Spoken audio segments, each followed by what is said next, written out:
Good morning and welcome students. This is the introduction exercise 6.2 class 9th NCERT mathematics.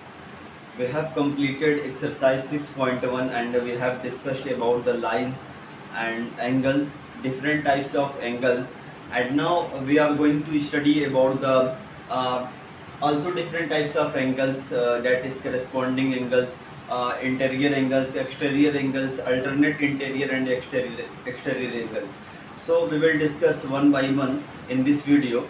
And but before starting the main topic, we will discuss a new topic, that is the transversal line. uh, Transversal line.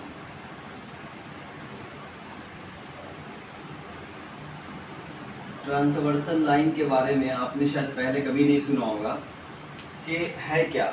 ठीक है, definition तो इसकी यही है कि a line that intersect two or more lines at distinct points is called transversal line. ठीक है, definition पहले मैं लिख रहा हूँ कि डेफिनेशन हमारी क्या है कि अ लाइन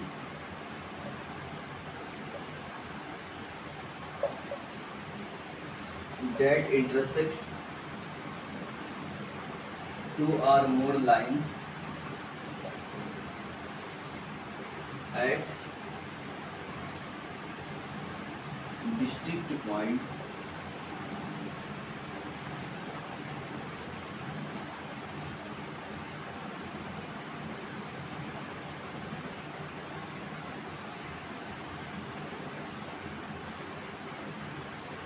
कहता है कि a line that intersects two or more lines at distinct points is known as transversal line। तो सपोज करो कि हमारे पास कोई दो लाइन थी, ठीक है, ये हमारी m है और ये लाइन थी हमारी n। ठीक है, दो लाइन थी, किसी भी तरह लाइन हो सकती है।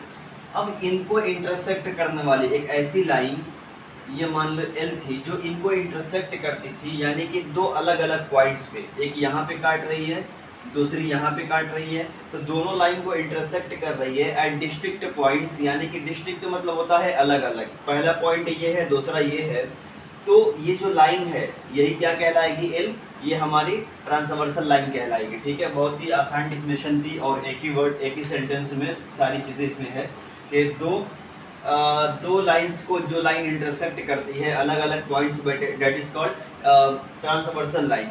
अब ट्रांसवर्सल लाइन तो हमने पढ़ लिया, अब इसके अंदर जो एंगल बनेगा, तो देखो यहाँ पे डिफरेंट एंगल्स बन रहा है। ये एंगल बन रहा है, इसका नाम 1 दे दो।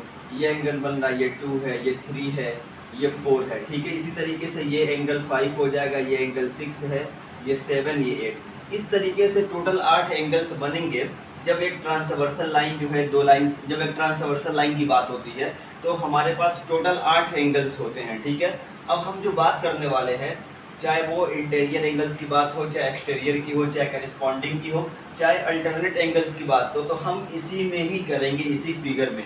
ठीक है, देखो सबसे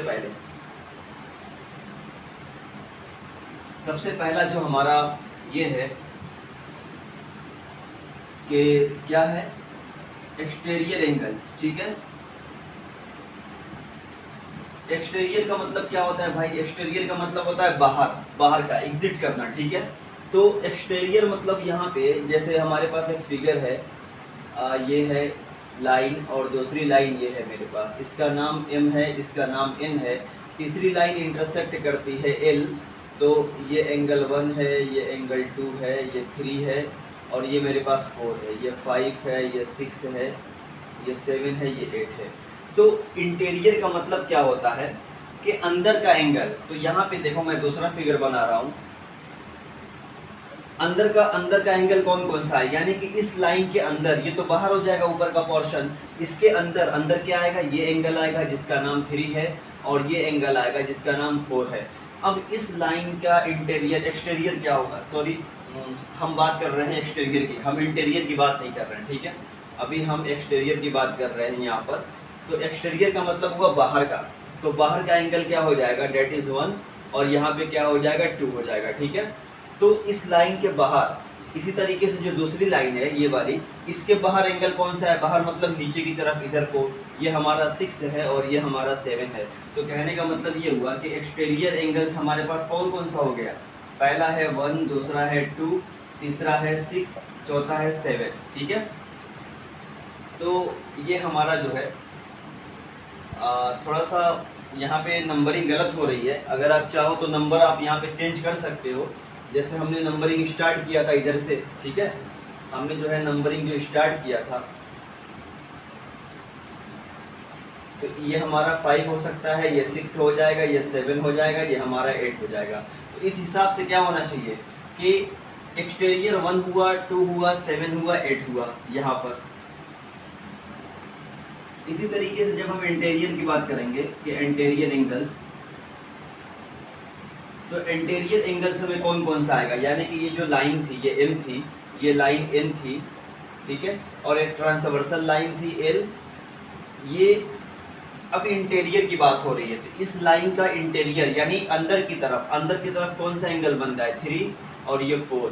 इस लाइन के अंदर यानी अंदर यही होगा, अंदर की तरफ 6 है और ये 5 है। तो यहाँ पर हमारा जो है angle 3, angle 4, angle 5 and angle 6, these are the interior angles of this figure, ठीक है। इसके इंटीरियर हो गए। तो आपको एक चीज़ समझ में आ गई कि इंटीरियर क्या होता है, एक्सटीरियर क्या होता है। अब इसके बाद जो टॉपिक है डेट इज करस्पॉन्डिंग एंगल्स, वो भी इसी फिगर के अंदर ही हम इसको बताएंगे कि करस्पॉन्डिंग एंगल्स क्या होता है।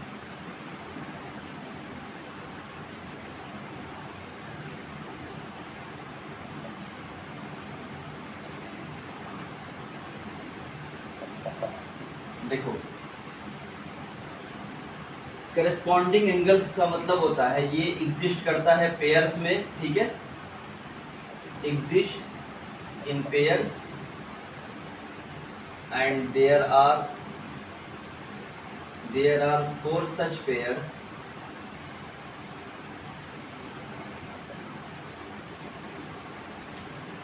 and there are 4 such pairs, ठीक है। करस्पॉन्डिंग एंगल देखो यहाँ पे ये हमारा फिगर है और ये हमारी दूसरी लाइन है, ये M है, ये N है, ठीक है, ये ट्रांसवर्सल लाइन L है।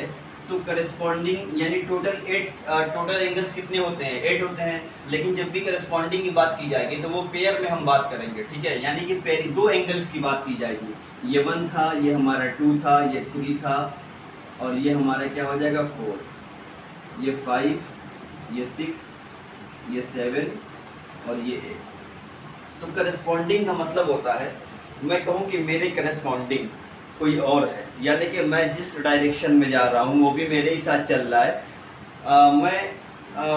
मैं अगर मैं किसी वाल से जो है कुछ फाइनाइट डिस्टेंस पे हूँ तो वो भी उसी वाल से फाइनाइट डिस्टेंस पे है, यानी मेरे करस्पॉन्डिंग। अब ये नहीं कि मैं उधर जा रहा हूँ वो इधर आ रहा है, ये तो मेरे अपोजिट हो गया। करस्पॉन्डिंग का मतलब होता है साथ साथ चलना, बिल्कुल वैसा ही, ठीक है। तो करस्पॉन्डिंग अगर इसके अंदर हम जो है करस्पॉन्डिंग ढूंढेंगे तो सबसे पहले मैंने क्या लिखा है कि corresponding angles exist in pairs and there are 4 such pairs. ये पेयर में एग्जिस्ट होता है और इसके पास 4 पेयर्स होती है, क्योंकि 8 एंगल्स होता है तो 4 ही पेयर्स बनेगी। अब करस्पॉन्डिंग में हम कौन कौन सा एंगल ले सकते हैं, देखना यहाँ पे।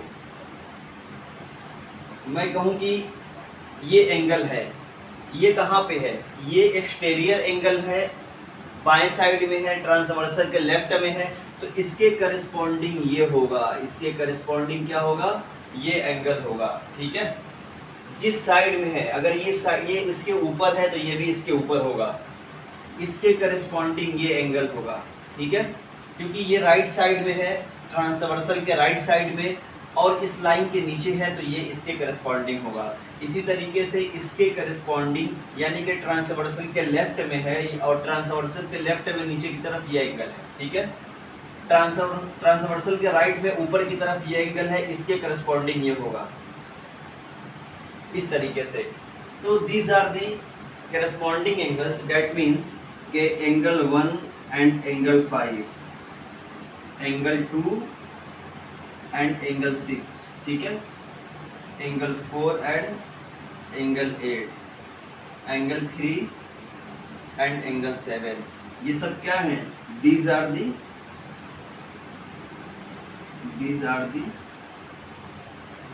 क्या है भाई, करस्पॉन्डिंग एंगल्स, ठीक है। ये सब क्या है, ये सब करस्पॉन्डिंग एंगल्स हैं। कौन कौन से, 1 और 5, 2 एंड 6, 4 एंड 8, 3 एंड 7, ठीक है। तो करस्पॉन्डिंग का मतलब समझ में आ गया कि ट्रांसवर्सल के सेम साइड में होना चाहिए, और अगर ये नीचे बन रहा है तो ये भी नीचे बनना चाहिए, ये अगर ऊपर बन रहा है तो ये भी ऊपर बनना चाहिए, इसके करस्पॉन्डिंग हुआ। अब इसके बाद जो वर्ड आता है वो है alternate interior angle, alternate interior and alternate exterior angles, और ये भी पेयर्स में होते हैं। अल्टरनेट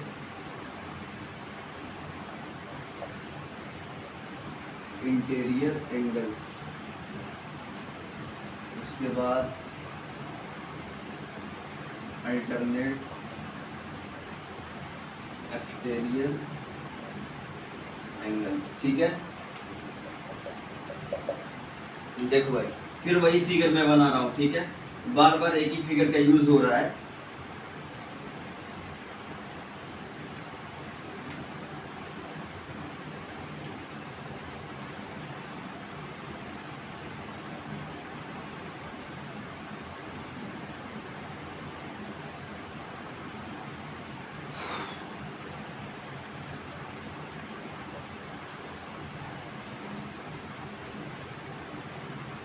देखो, इंटीरियर का मतलब हुआ कि अंदर की तरफ, तो अंदर की तरफ कितने एंगल्स है, 1 2 3 4, 4 ही एंगल है। तो अल्टरनेट का मतलब होता है, अल्टरनेट का मतलब अपोजिट, एक राइट में तो दूसरा लेफ्ट में, दूसरा लेफ्ट में तो पहला राइट में होना चाहिए। तो अगर ये हमारा एंगल है, ये ट्रांसवर्सल के, ये ट्रांसवर्सल लाइन है एल, ये एम है, ये एन है, ये ट्रांसवर्सल है। तो ट्रांसवर्सल लाइन के अगर लेफ्ट में है तो इसका जो अल्टरनेट होगा वो क्या होगा, ट्रांसवर्सल के राइट में। अगर ये नीचे है तो ये ऊपर की तरफ होगा, ये इस लाइन के नीचे है, एम के नीचे है, तो ये इस लाइन के ऊपर की तरफ बनेगा। तो ये हमारे कहने का मतलब ये हुआ कि ये 4 था, तो ये कितना हुआ 6। ये दोनों क्या हो गए, ये दोनों हमारे अल्टरनेट इंटीरियर हुआ। ये क्या है, अल्टरनेट इंटीरियर। इंटीरियर क्यों है भाई, इंटीरियर इसलिए कि ये अंदर का एंगल है, यानी कि इस लाइन के अंदर है, ये इस लाइन के अंदर है। एक और फिगर बनाओ यहीं पर इसी का, ठीक है। अब ये बताओ कि ये एंगल कितना था, ये हमारा 3 था, और ये हमारा कितना था, ये हमारा 8 था। तो इसके ये और ये अल्टरनेट इंटीरियर एंगल है। ऐसा क्यों है कि ये बताओ कि ये ट्रांसवर्सल के राइट में था और ये ट्रांसवर्सल के लेफ्ट में है, और ये एंगल जो है इस लाइन के नीचे है और ये एंगल इस लाइन के ऊपर है। यानी कहने का मतलब ये हुआ कि एक ट्रांसवर्सल के राइट में बनेगा, दूसरा लेफ्ट में बनेगा। पहला वाला अगर इस लाइन के नीचे है तो दूसरा वाला उसका जो अल्टरनेट होगा उस लाइन के ऊपर यानी इसके अपोजिट बनेगा। तो ये भी अल्टरनेट इंटीरियर एंगल है। तो अगर लिखा जाए angle 4 and angle 6, angle 3 and angle 8। अब इसी फिगर में देखो, इसी फिगर में अल्टरनेट एक्सटीरियर यानी बाहर की तरफ कौन सा एंगल है, तो बाहर की तरफ एंगल कौन सा था, पहला ये था। तो ये ट्रांसवर्सल के लेफ्ट में है, इस लाइन के ऊपर है। इसका अपोजिट क्या होगा, ट्रांसवर्सल के राइट में और इसके नीचे, यानी कि ये एंगल कितना था 7, ठीक है। तो एंगल 1 एंड एंगल 7 ये क्या है, ये अल्टरनेट एक्सटीरियर एंगल है, बाहर की तरफ है ना, इस लाइन के बाहर की तरफ। इसी तरीके से अगर इसकी बात की जाए तो यहाँ पर क्या था, यहाँ पर हमारा 2 था और ये हमारा कितना था 8 था, ठीक है। 7 या 8, हाँ 8 है यहाँ पे, 3 एंड 8।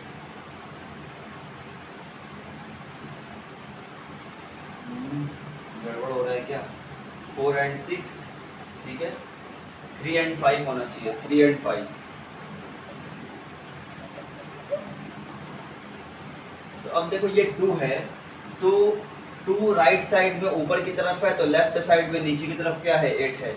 ये एक्सटीरियर है क्योंकि ये बाहर का एंगल है, तो ये हमारा एक्सटीरियर कहलाएगा। कौन कौन सा, एंगल 2 एंड एंगल 8। तो स्टूडेंट्स ये हमारा आज का टॉपिक था corresponding and alternate interior and exterior angles. इसके बाद हम कुछ थ्योरम करेंगे और थ्योरम के बाद जो हमारा एक्सरसाइज 6.2 है वो सब इसी पे बेस्ड है, corresponding angles, alternate interior and alternate exterior angles पर डिपेंड है ये सारी चीज़ें, ठीक है।